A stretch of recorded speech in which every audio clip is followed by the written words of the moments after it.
You still remember what she said to you in the parking lot 4 years ago. Not the whole conversation, just the sentence, the exact words, the exact tone, maybe even the color of her jacket. You've forgotten your best friend's old phone number, the name of your third-grade teacher, entire vacations. But that sentence is filed away like it happened this morning. That's not a flaw in your memory. That's your memory doing exactly what it was built to do. Your brain is a grudge-keeping machine, and it has been for a very long time. Long before courts, long before police, long before anyone could dial a number and report a wrong, humans lived in small groups where the only thing standing between you and getting exploited was your own memory of who had done what to whom. If you forgot that a man had stolen your food twice, you had no way to stop him from doing it a third time. So evolution did what evolution does. It kept the people who remembered, and it let the forgetful ones get taken advantage of until they weren't around to pass on their genes. The biologist Robert Trivers laid out why this matters back in 1971 when he described something he called reciprocal altruism. The idea is simple. Cooperation between people who aren't related only works if cheaters get caught and remembered. A group where everyone shares food and effort can be wiped out by a single member who takes without giving back, unless the group can track that person and cut them off. Trivers argued that this created evolutionary pressure for exactly the kind of emotional bookkeeping you do every day without noticing. Gratitude when someone helps you, suspicion when someone doesn't, and a very particular, very sticky kind of anger when someone wrongs you and gets away with it. That sticky anger has a name in psychology research: rumination. And it is not a personality flaw, it's a feature. Think about what your brain actually has to do to hold a grudge properly. It has to store the identity of the person who wronged you. It has to store the exact nature of the offense, so you don't confuse a small slight with a real betrayal. It has to store the context, so you can recognize the pattern if it happens again in a different setting. And it has to keep all of that retrievable, sometimes for decades, without you ever consciously deciding to memorize any of it. Compare that to how hard you have to work to memorize a phone number or a shopping list. Nobody has to try to remember a grudge. It just sticks uninvited, complete with sound and color and the exact words used against you. That asymmetry alone tells you something. The brain is not treating this information the same way it treats a grocery list. It's treating it like something your survival once depended on. Frank Fincham, who has spent decades studying forgiveness and betrayal at Florida State University, found something that surprises most people the first time they hear it. Rumination after a betrayal isn't your brain malfunctioning. It's your brain running a background process, replaying the offense over and over so that the details don't fade. The tone of voice, the exact wrong, the context.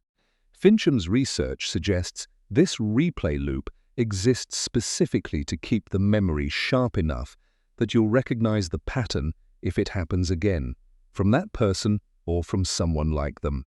Here's where it gets uncomfortable. You know the replay isn't helping. You know that reliving the argument with your ex, or the friend who talked behind your back, or the coworker who took credit for your work, isn't going to change what happened, and yet you do it anyway, usually at 2 in the morning, usually right when you're trying to fall asleep. That's not you being weak. That's 80,000 years of social survival software running exactly as designed in a world it was never built for, because the world you live in now is nothing like the one that built this system. For most of human history, you lived with the same 30 to 50 people your entire life. If someone wronged you, you were going to see them again tomorrow, and the day after that. For years, holding a grudge had a function.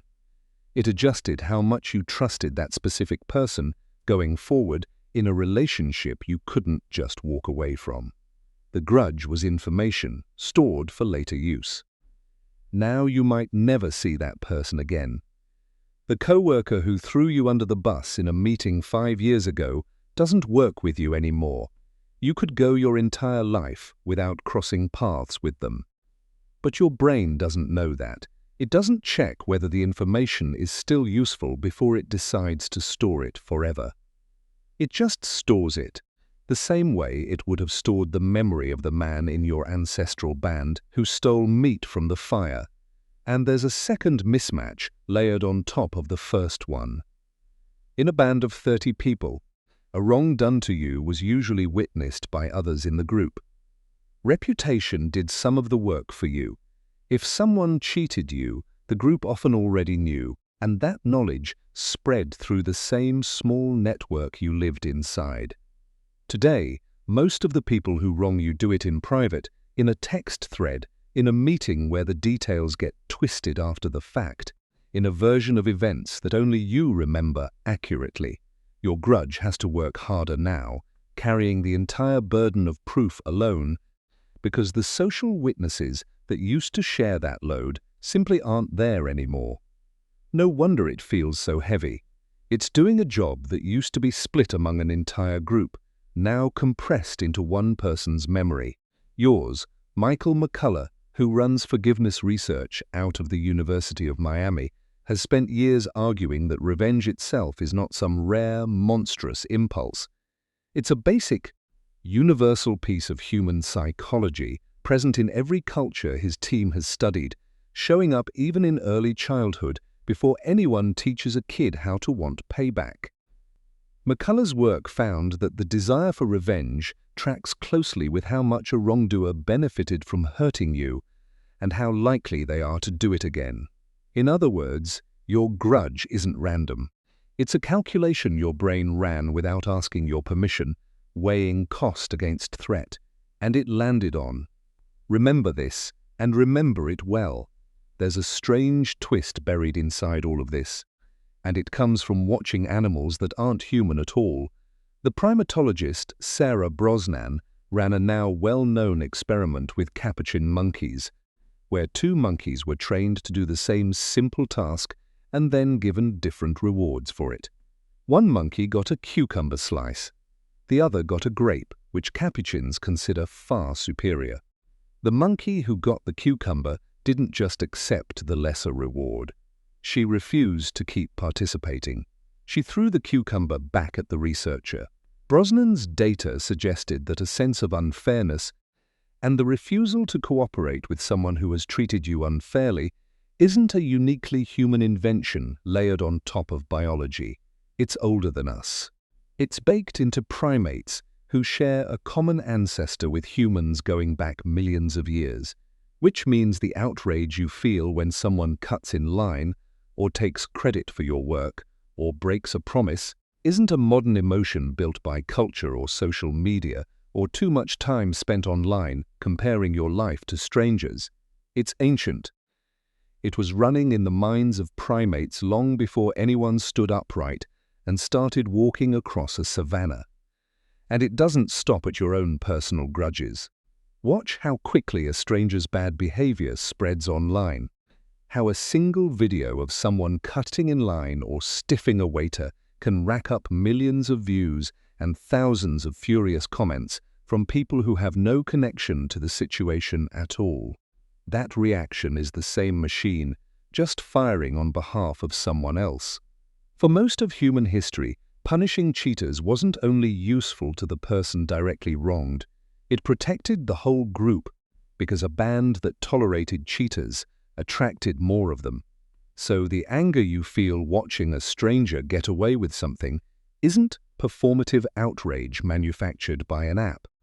It's the same reciprocal altruism system Trivers described, just running on second-hand information instead of first-hand experience, at a scale your ancestors never had to process.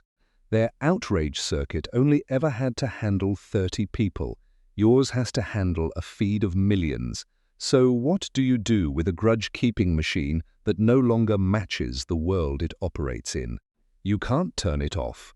Nobody has found the switch, and there's no evidence one exists.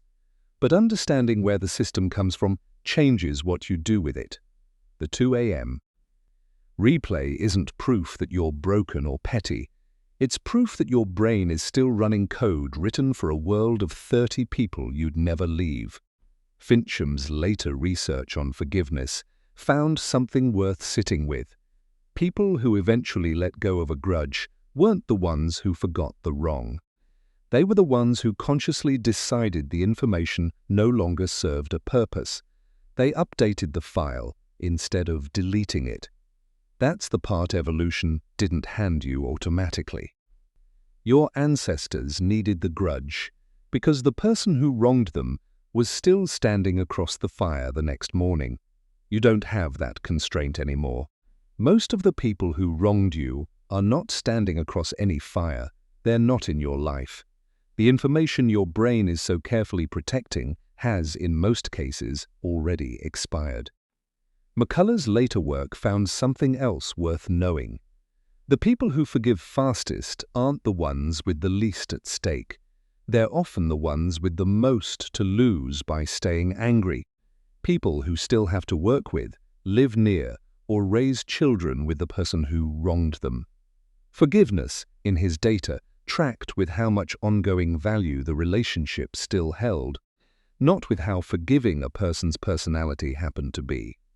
Which means forgiveness was never really about virtue. It was, and still is, a cost-benefit calculation your brain runs quietly in the background, the same way it calculated whether to hold the grudge in the first place. You're not weak for struggling to forgive someone who cost you something and gave nothing back. You're not enlightened for forgiving someone who still matters to your life. Both reactions are the same machine, just landing on different answers because the underlying math is different. You still remember what she said in the parking lot. You always will, probably. But the memory doesn't need to run the background loop anymore. It already did its job the moment it warned you. What you do with it now, whether you let it keep replaying at 2 in the morning or whether you close the file, that part isn't ancient biology anymore. That part is yours.